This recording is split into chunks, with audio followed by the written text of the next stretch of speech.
ہے یہ اس طرح کی چیز ہے،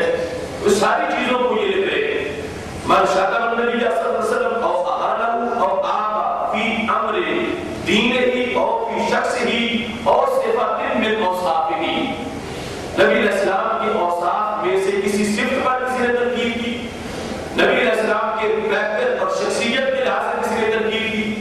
نبی علیہ السلام کے دین اور تعلیمات کے لحاظ سے کسی نے تنقید کی، تو اس کا حکم کیا ہے؟ کہتے ہیں کان الشاتم کافرا، وہ ایسا کہنے والا کافر ہو جائے گا۔ گالی اور اس کے بعد والے معاملہ کہ سرکار کی سنت میں توہین کرے، سرکار کی ذات پر یا کسی مذہب پر، آگے شاتم کی تفصیل کی کہ اس کی حیثیت کیا ہے۔ سواء کان الشاتم مثلا من امتی، ایسا کہنے والا اگرچہ سرکار کی امت میں سے ہو، اور من غیرہا یا امت سے باہر کا، ہندو ہو، یہودی ہو، سکھ ہو، عیسائی ہو، کوئی اور، وسواء من اہل الکتاب او غیرہ، وہ اسلام سے باہر کا پھر اگرچہ اہل کتاب کا ہو یا اہل کتاب کے علاوہ کا کوئی ہو، خواہ مسلمان ہو، خواہ ہندو ہو، خواہ یہودی ہو، دین حق کے سوا خواہ وہ اہل کتاب ہو یا غیر اہل کتاب، یہ ہندو سے یہ غیر اہل کتاب ہے، یہودی عیسائی اہل کتاب ہے، ان سب کا ذکر کر کے پھر ذمی کانا اور حربی، وہ جو نان مسلم ہے، پھر ذمی ہو یا حربی ہو، مسلم ملک میں رہ رہا ہے تو ذمی ہے، اور مسلم ملک سے باہر رہ رہا ہے تو حربی ہے۔ تو کہا کس نے توہین کی، خواہ مسلمان ہو، خواہ کافر ہو، آگے کافر خواہ اہل کتاب سے ہو یا غیر اہل کتاب سے ہو، پھر وہ کافر مسلمانوں کے ملک میں رہتا ہو یا ملک سے باہر رہتا ہو، یہ ساری تفصیلات کرنے کے بعد پھر کہا سواء کان الشتم بالاہانۃ او بالعیب صادر عنہ عمدا او سہوا، کہ یہ گالی اس نے جان بوجھ کے دی ہو یا بھول کے دی ہو، یہ عیب کی نسبت نبی علیہ السلام کی طرف اس نے جان بوجھ کے دی ہو یا بھول کے عیب کی نسبت کی ہو، اور جداً او ہزلا، سنجیدگی میں کی ہو یا مذاق میں کی ہو۔ اب یہ حکم آخر میں بیان ہوگا، پہلے گستاخی کرنے والے کا پس منظر اس کا تعلق کس قوم کے ساتھ، پھر سب سے پہلے وہ رسول اللہ صلی اللہ علیہ وسلم کی کس جہت کی توہین کر رہا ہے، پھر وہ توہین کرنے والا ہے کون، پھر اس کا توہین کرنے کا طریقہ کیا ہے کہ وہ سہون کرتا ہے یا وہ عمدن کرتا ہے، اس کے علاوہ وہ مذاق کے لحاظ سے کر رہا ہے یا سنجیدگی میں کر رہا ہے، کہ کوئی کہت پھر کہ میں تو مذاق کر رہا تھا۔ یہ ساری چیزیں لکھ کر انہوں نے اس کے بعد فرمایا فقد کافر خلودن، وہ کافر ہو گیا، اور کافر کون سا؟ دائمی کافر۔ فقد کافر خلودن، ایک ہوتا ہے عارضی کافر، ایک ہوتا ہے دائمی کافر۔ عارضی کافر وہ ہے جس کے لیے چانس ہے توبہ کا، کہ کافر تو ہو گیا مگر پھر کلمہ پڑھ لے واپس آ جا، اور خلود کا وہ ہے کہ جو کبھی توبہ کر ہی نہیں سکتا، یعنی اس کی توبہ وہ کرتا رہے قبول نہیں ہوگی، تو وہ کافر کیسا بنا؟ تو یہ نے لکھا فقد کافر خلودن، وہ خلود کا دائمی کافر ہو گیا۔ اب خود آگے وضاحت کی کہ دائمی کافر کون ہوتا ہے، کہتے ہیں بحیث ان تابا لم تقبل توبۃ ابدا، اگر وہ توبہ کرے تو کبھی بھی اس کی توبہ قبول نہیں ہوگی۔ یہ ہے دائمی کافر کا حکم، کہا کہ وہ دائمی کافر ہو گیا، اور دائمی کافر کون ہوتا ہے؟ ان تابا بحیث ان تابا لم تقبل توبۃ ابدا، کہ اگر وہ توبہ کرے تو کبھی بھی اس کی توبہ کو قبول نہیں کیا جائے گا۔ لا عند اللہ ولا عند الناس، یہ وہ خاص حکم ہے، فرمایا لوگوں کے نزدیک بھی قبول نہیں ہوگی اور اللہ کے نزدیک بھی قبول نہیں ہوگی۔ لوگوں کے نزدیک دنیا میں، اللہ کے نزدیک آخرت میں۔ اللہ والی توبہ جو ہے اس کے لحاظ سے دنیا میں تو حکم لگ ہی نہیں سکتا، چونکہ وحی کا دروازہ بند ہے، کسی کے سورسز نہیں کہ وہ رب سے پتہ کر لے کہ تو نے توبہ کی ہے قبول یا نہیں کی ہے۔ تو اب دنیا میں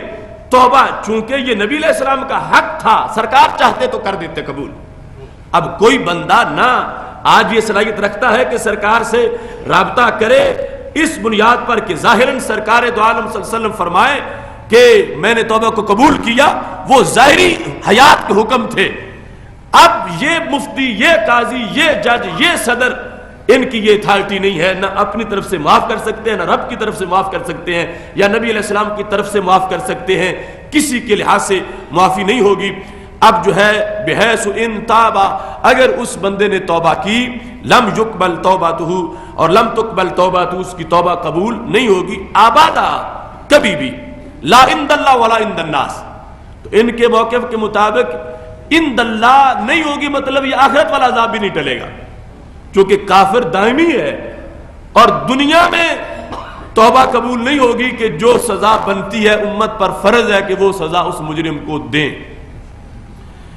اس میں کہتے ہیں کہ وَحُكْمُهُ فِي الشَّرِيَّةِ عِنْدَ مُتَأَخِّرِ الْمُجْتَهِدِينَ اجماعاً وعند اکثر المتقدمین القتل قطعاً. ایسے مجرم کا حکم متأخرین کے نزدیک بالاجماع اور اکثر متقدمین کے نزدیک صرف قتل ہے. بے شک بے شک اس کا حکم جو ہے وہ صرف قتل ہے. اب تفصیل وہ ساری پیچھے ذہن میں رکھو کہ جو مسلم ہو، نان مسلم ہو،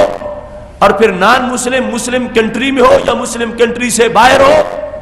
اور جو سنجیدگی میں توہین کر رہا ہو یا مذاق میں توہین کر رہا ہو، ساری چیزوں کو سامنے رکھ کے کہا اب اس کا حکم شریعت میں صرف قتل ہے اور توبہ کی کوئی گنجائش موجود نہیں ہے. اس کے ساتھ انہوں نے یہ فرمایا کہ ولا یداہن السلطان او نائبہ فی حکم قتل ہی، اس کے قتل کے مسئلے میں کوئی بادشاہ ڈھیل نہ کرے، اور نہ بادشاہ کا نائب، کوئی اس کا وزیر، کوئی گورنر، کوئی قاضی، حد نافذ کرنے والے ادارے، متعلقہ اتھارٹی، وہ اس میں دیر نہ کریں. اور اس سلسلہ میں کہتے ہیں وَإِن فَاتَ فِي قَتْلِهِ وَانْعِدَامِهِ المصالح الدینویہ، اگر اس کو قتل کرنے میں دینی فوائد بھی فوت ہوتے ہوں تو بادشاہ پرواہ نہ کرے. دنیاوی فوائد فوت ہوتے ہیں، مثلا قتل کریں گے تو کوئی ملک ایڈ نہیں دے گا، قتل کریں گے تو کسی سے تجارت بند ہو جائے گی، قتل کریں گے تو دنیا کے معاملات مندے ہو جائیں گے. دنیا تو دنیا رہ گئی. اگر دینی نقصان بھی ہوتا ہو وہ نقصان برداشت کر لو، مگر گستاخ کو واصل جہنم کرنا لازم ہے. سبحان اللہ.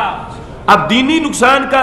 وہاں سے میں وہ پیش کروں گا کہ جس کا انہوں نے حوالہ دیا اس کتاب کا، کہ وہ دینی نقصان کیا ہے، کہ اگر ہو بھی رہا ہو پھر بھی یہ سزا ضرور دینی چاہیے.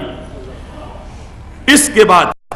فرمایا وَإِنْ أَحْمَلُوا، اور اگر حکمران اس کو مہلت دیں اور اس کو ڈھیل دیں تو کیا ہوگا؟ فَقَدْ رَدُوا بِمَا صَدَرَ عَنْهُ مِنَ الشَّتْمِ، تو پھر لازم آئے گا کہ گالی پر حکمران بھی راضی ہیں، کہ جو اس نے گستاخی کی حکمران اس کی حامی ہیں. تو شاہ عنایت قادری کہنے کے لگے وَهُوَ كُفْرٌ، اور گستاخی کی حمایت بھی کفر ہے، کفر پر رضامندی بھی کفر ہے. وَالرَّادِي بِالْكُفْرِ كَافِرٌ فَهُمْ كَافِرُونَ، فرمایا جو کفر پر راضی ہو وہ کافر ہوتا ہے، لہذا ایسے حکمران خود کافر ہو جائیں گے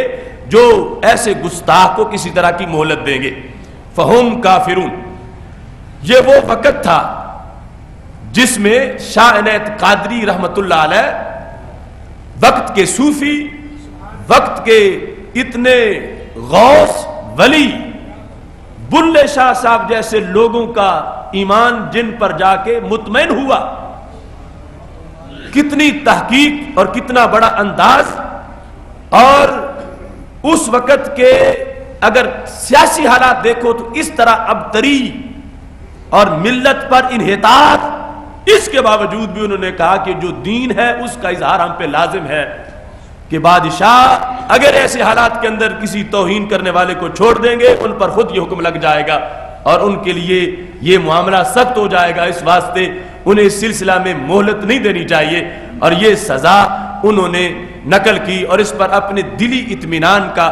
اظہار کیا. اور اس کو ذکر کرتے وقت انہوں نے آگے یہ کہا وَهَذَا الْحُكْمُ الَّذِي ذَكَرْنَاهُ سَابِقًا، یہ جو ہم نے حکم ذکر کیا ہے یہ کس کس کا حکم ہے،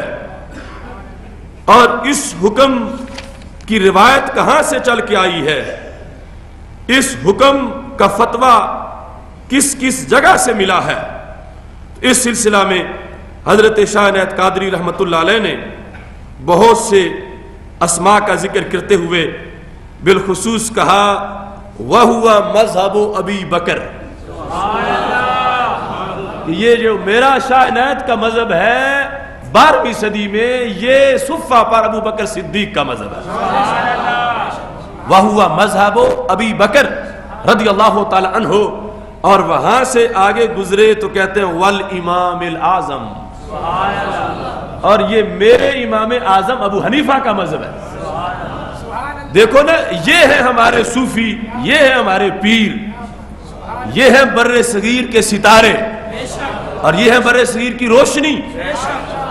اور جب شاہ عنایت جیسے بندے کا امام اعظم ابو حنیفہ کے بغیر گزارا نہ ہو، اور داتا صاحب جیسے بندے کا گزارا نہ ہو، تو آج کے ریڑی لگانے والے کا کیسا گزارا ہو جائے گا، جو 1.5 اینٹ کی مسجد علیحدہ بنا کے غیر مقلدیت کے دعوے کرتے ہیں۔ جن لوگوں نے اسلام کا بیج یہاں پہ بویا تھا اور کفر کے سینے چھلنی کیے تھے اور اندھیری راتوں میں جگر پگھلا کے لائٹنگ کی تھی، وہ مقلد بنے امام اعظم ابو حنیفہ کے، اور کہا کس کا مذہب ہے، یہ امام اعظم کا مذہب ہے۔ وہ جانتے ہیں کہ ساری کائنات کے امام اعظم رسول اللہ صلی اللہ علیہ وسلم ہے، مگر پھر بھی امام اعظم کا لفظ بول کے بتا رہے ہیں وہ نبیوں میں امام اعظم ہے، یہ امام ابو حنیفہ فقہاء میں امام اعظم ہے۔ تو یہ ان کے مقتول کا جو ورق نمبر 239 ہے، چونکہ کلمی نسخوں میں ورقے کا نمبر دیا جاتا تھا،